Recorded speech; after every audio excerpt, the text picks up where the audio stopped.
Hello everybody and welcome back to another Wings of Fire book review. Today I'll be featuring Wings of Fire Book 10, Darkness of Dragons, with Kibli as the protagonist. And for those of you who want some more details about the book without getting spoiled, here's the blurb. Time is running out. Kibli knows Darkstalker must be stopped, and he knows he could stop him if he had magic. With even a sliver of the ancient dragon's all-powerful scroll, Kibli could rewrite history the right way, end war forever, make every dragon happy, perhaps even cast a very small spell so that everyone would like him. Instead, as Darkstalker's dangerous influence spreads across Pyria, entrancing or killing every dragon in the 7 tribes, Kibli can only grasp the small animus object he's borrowed from Turtle. With some clever thinking, Kibli's talents finally hold the power to make a difference. But prophecies are not easy to rewrite. Can Kibli be the magical force Pyria needs, or will he be the one to bring Jade Mountain and his family, his friends, his whole world crashing down? And so one thing that I liked about this book was that Kibli was saving the world without magic, and it proves that you don't need it to be great. It's just your ideas and what you choose to do that makes you a better dragon, and that thus helps those around you be better. And I like that message that you don't need magic to do great things. And there were a handful of cons I had with this book, and one of those was the entire first half. I think the first half should have been a winglet, and I think we could have skipped the whole part. I think it should have gone from Kibli being at Jade Mountain with Winter, getting the messages that Turtle is sending him with the slate, and then once Turtle says, "Hey, I'm in trouble," then they leave to the Old Night Kingdom. And then maybe they run into an enemy on the way like they did in this book in part 2. But there was so much going on in the first half because Ostrich ends up being missing, so they try to follow Ostrich, and they find that Onyx is missing too, so they find out that Onyx kidnapped Ostrich. They go to the Scorpion Den, and then they're captured by Vulture, and Bog the Mudwing, who is actually disguised as Chameleon, is there trying to form another war between the Sandwings and Mudwings, and the Talons of Power, so-called, try to make Queen Thorn look bad by there being bombings. And it's just, Vulture is an antagonist that just comes out of thin air and just make things much more troubling than they need to be. And Onyx wanted to challenge Thorn for the throne, but I knew at this point, like, she's not going to get dethroned, not at this point in this story. I feel like there was too much filler, and this first half of the book did not need to be here. I think I would have appreciated more if there were flashbacks with Vulture, his mother, Kibli's mother, Cobra, and his brother and sister. I feel like that would have made the first half more interesting as they're flying to meet an enemy or to go to the Old Night Kingdom. I feel like that would have made the book a lot more shorter, and just easier to follow, because it's cool, but we're interested in other parts of the story at this point. And in the beginning, we do see the Dragonets of Destiny, and we do at the end too, briefly. And before the Winter and Kibli go on their sandstorm adventure, Kibli figures out a way to not be under Darkstalker's spell where he enchants everyone to like him. He uses his Animus Touched earring and uses Turtle's bowl to duplicate it. And I feel like that's a really smart idea, because then it makes Darkstalker not all powerful. And it's a really good idea because the earring is enchanted to have none of Darkstalker's spells affect you. And so I feel like that's a brilliant idea. And so, the first half wasn't good. I mean, it was good writing, the scenes were interesting, but that's not what I wanted to be reading about. I wanted to go see what was going on with Darkstalker and what's happening with the Nightwings. And that's another thing. I feel like Kibli thinks about Moon a little too much. And we don't see Kibli and Moon interact a lot after Moon Rising. We do maybe a little bit in book 7. We hardly see them at all in book 8 and book 9 together anyway. And so seeing this, where Kibli basically loves Moon and is constantly thinking about her, I didn't like it as much. And it seemed a little bit obsessive. But I mean, I guess Moon likes Kibli. I don't know. I just wish I saw a little more chemistry between them, or between with Moon and Winter or Kibli. I feel like it would have made things a little bit smoother, if that makes sense. And so, along with part 1 still, Onyx challenges Thorn, and then Kibli's like, no, Thorn might lose, and so he uses these anemone's weather bracelets to enchant a sandstorm, summons a sandstorm, and then it just brings chaos, and so the fight stops, and Onyx ends up injuring her foot in the process, and then it's like so damaged to the point where she can't even use her foot. And Smolder and Thorn are in a relationship, and I feel like this ship is really underrated because it's either like Thorn and Stonemover or Smolder and Palm, but I feel like Thorn and Smolder they have an interesting dynamic, and I kind of want to see more of it. And then in part 2 is when I think this is a part where Kibli tries to put the earring on Winter, and Winter ends up attacking Kibli because he's under the spell and he doesn't want to be under any enchantments again like he was in book 7.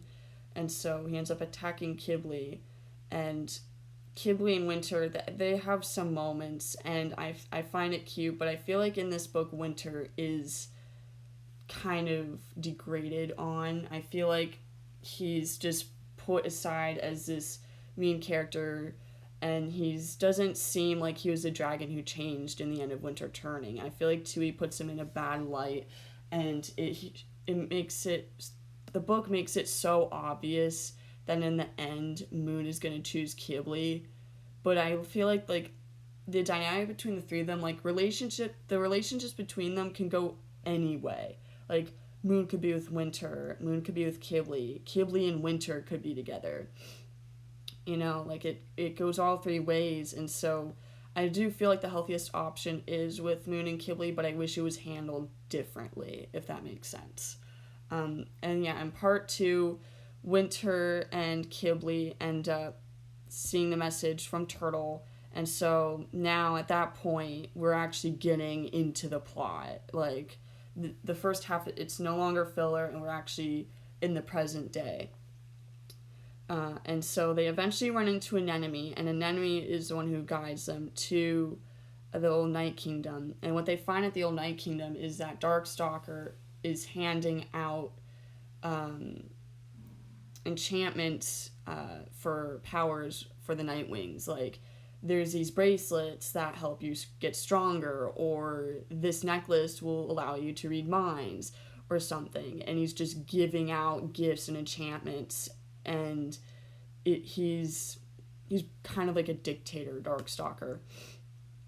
And so Kibli's he's just tossing out enchantments like nothing. And this really worries Winter, because at one point they find out that he enchanted the Ice Wings to have this plague, so they die off slowly, and it ends up killing Queen Glacier in the process. And Winter doesn't find out about this. Kibli hears about it when Darkstalker is wondering what's going on with the Ice Wings, and so Queen Snowfall is the new queen of the Ice Wings. And so, I find some moments with Kibli and Moon sweet, but he thinks too much about her, and it's a little, I didn't like it as much. And then the third con is at the end of the book, as most people know, and with part 3 and the whole battle between the Nightwings and Ice Wings, it just felt like an afterthought. and it wasn't as cool as it could have been. And I feel like Winter is again kind of shoved aside because he chooses to fight with the Ice Wings.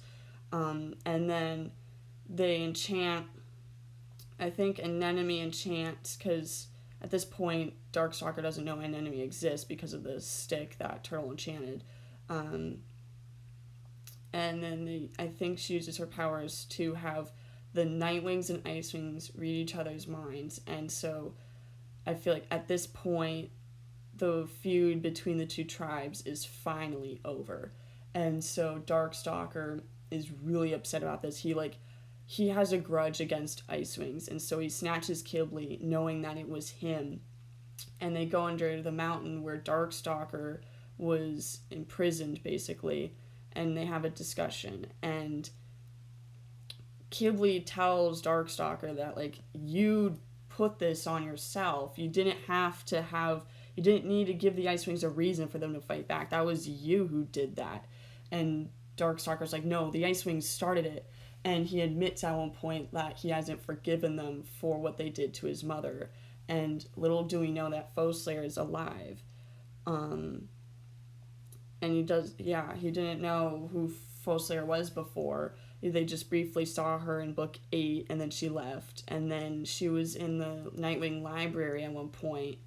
And so, yeah, it was Fosler, Darkstalker's mother. And at one point, Darkstalker offers Kibli for him to be an animus magic, because that is Kibli's secret dream, to be an animus dragon. And it's a power that he doesn't have, but he desperately wants it because he knows he could do so much good with it. But I feel like it could also be unpredictable, because then you could do anything that you want. But you can't just manipulate dragons. It's not right. And Kibli says no to the offer.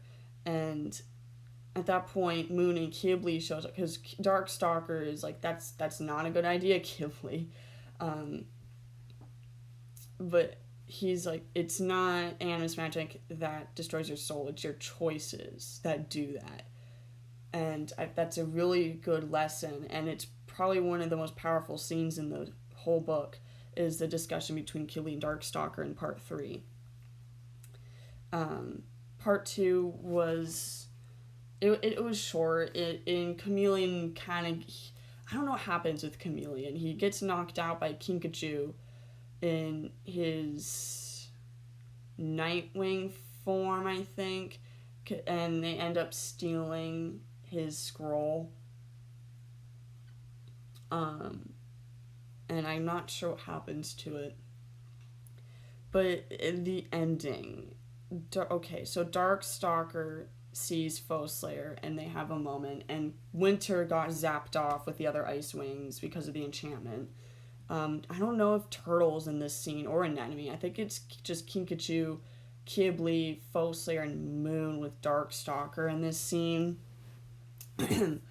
I feel like Turtle and Winter should have been there, but this is where Darkstalker and Fosler have a moment. And Darkstalker's like, I want to keep my magic. And he's like grasping at straws because he knows there's nothing that he can do. But he still wants to be king. He still wants to keep his memories. But Fosler and the other dragons are like, no, Darkstalker, you had a chance to be good and you didn't take it. And so Moon's like, here, have a strawberry. Or maybe it was Kinkajou who mentioned it. And he's like, I've never had a strawberry before. And I don't know how this conversation came up. But it was enchanted to make Darkstalker a dragonette with no memories of his past self, part Rainwing. And Darkstalker eats a strawberry unwillingly because he doesn't know what is enchanted. And this is against his will. And this whole series was that you are like a dragon and you have rights, you know. You can't just take away a dragon's will like that. It's not right. And so it happened to Darkstalker, and it was just not the way to go, because everything's about your choice and doing the right thing in this arc and not being manipulated. And I feel like if Darkstalker chose to eat the strawberry, it would have made the message much more powerful. But no, it was against his will, and it just feels really bitter that these dragons who are hypocrites allowed for this to happen. And we even admitted at one point, like, I thought he would choose this for himself, but no, I don't know why Tui decided to go this way. I'm sure she has reasons for it, but I wish it was easier to follow or find.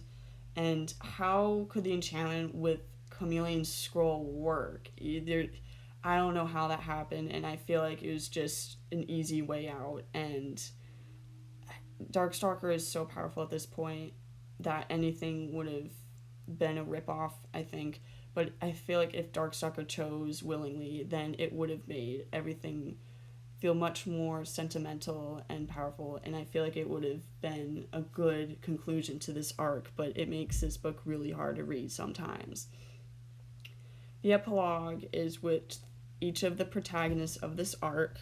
It's in the same order from Moon, Winter, Peril to Turtle to Kibli. And so with Moon, it's in the rainforest, and she's having these visions, and she's sort of reflecting on like her jade winglet, and that Winters and Kibli are out, and she reflects on missing Carnelian and Umber, and she speaks to Fosler at one point, like having these visions, and about maybe another continent and another more tribes, and she speaks to Fosler, and Fosler mentions the legend of the Hive, and so she wants to speak to Kibli about this. And she knows that she's going to have to choose either Winter or Kibli if she wants either of them, and she ends up choosing Kibli. Winter, on the other hand, is working with Sanctuary, with scavengers, and that's his inspiration, and he sees Kinkachu at one point. This is one of the last times that we see Kinkachu in the whole series. I kind of miss her, actually. And yeah, so Winter is working on Sanctuary and Scavengers.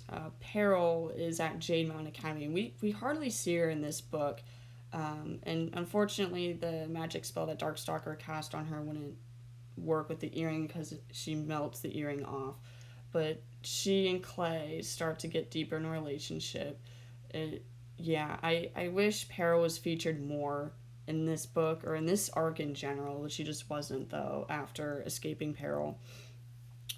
Turtle, I think, is also at Jade Mountain, and he speaks to Kinkachu, and they're just allowing themselves for their emotions to come through after the love spell was taken off of her from an enemy. And we also find out that Anemone and Tamarin are starting to get into a relationship, or at least Anemone has a crush on Tamarin, which is cute. Came out of nowhere, and I don't really have an opinion on this. But anyway, and there was this letter written from Queen Coral to Turtle about there being a new palace being built, and Auckland and herself are sending lots of love, and I feel like this is really nice for Turtle. And then we get Kibli's part of the epilogue, where he's working in the Sand Kingdom with Thorn and Six Claws, trying to undo the damage caused by the sandstorm that Kibli caused. And Moon shows up, and she's like, I've been having these visions lately. And Kibli's like, oh no, another dramatic prophecy. And she's like, well, yeah. And so then she takes Kibli to the sandwing that Turtle mentioned, named Jerboa.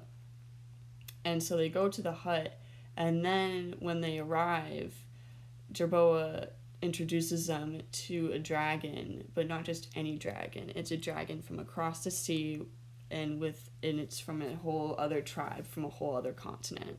And that's where this arc leaves us. And I wish there was more of a setup for this. It kind of just came out of nowhere. When I first read the book, I was like super hyped, super excited.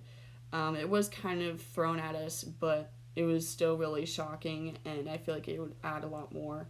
But we will see once I do reviews of the third arc. And so, yeah, that's it for this review, guys. Overall, this book is alright. It has a number of things that it needed to fix, and I feel like Kibli was a good ending to this arc. There were just a few gripes that I had with him in this book, but it wasn't horrible. It could have been a lot worse.